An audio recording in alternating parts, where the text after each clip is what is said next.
Hey everyone, so good to see you, and you're joining me right here at this beautiful fireplace and this beautiful Christmas tree. It's a joy, isn't it?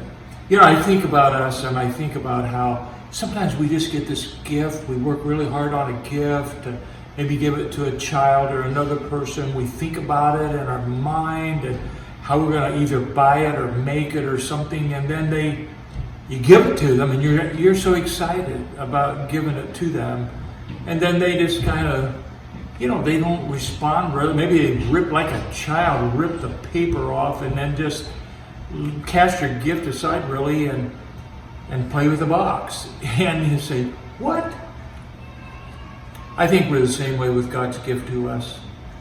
You know, when you think about the raw, let's say raw meaning of Christmas, actually what was happening there is that God is giving himself a body in his son Jesus, actually becoming flesh and blood. And so you know that Jesus was 100% man and he was 100% God in a body.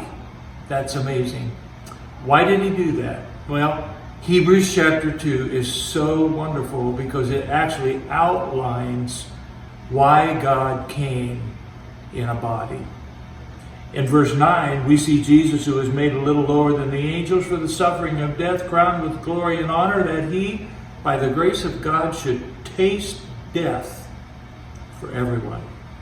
You know, we don't have to go through death alone. In fact, death has no victory over us because Jesus tasted death.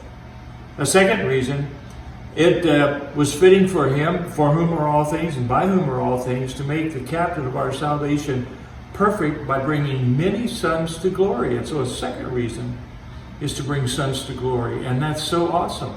You know, those who believe in Jesus, they will be a family in heaven and they will be made like his glorious son Jesus. And so that's a second reason why God took a body in the person of Jesus. Here's a third reason. Inasmuch then as the children have been partakers of flesh and blood, he himself likewise shared in the same, that through death he might destroy him who had the power of death. That's the devil. Is that good news? Is that a pretty awesome gift right there? That we have Christ defeating the devil in flesh and blood. And so that means I can have victory. You can have victory. As we live in these bodies, these earth suits. Because Jesus took an earth suit and won the battle.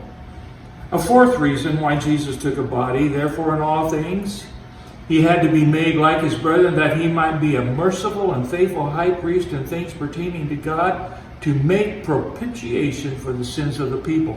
Reason number 4, that so he could be the final sacrifice for sin. No more sacrifice for sin. No more bulls and goats. Nothing that you have to do. It's finished right there on the cross in a body.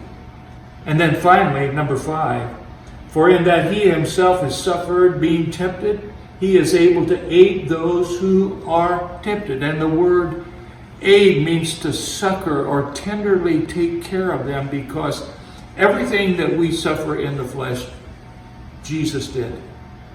And he understands. So is that so cool? We have a faithful high priest. We can come to him. He's interceding for us. And he knows just how we feel. 5 reasons why God took on flesh. And that's an awesome good news for this Merry Christmas. Have a great day.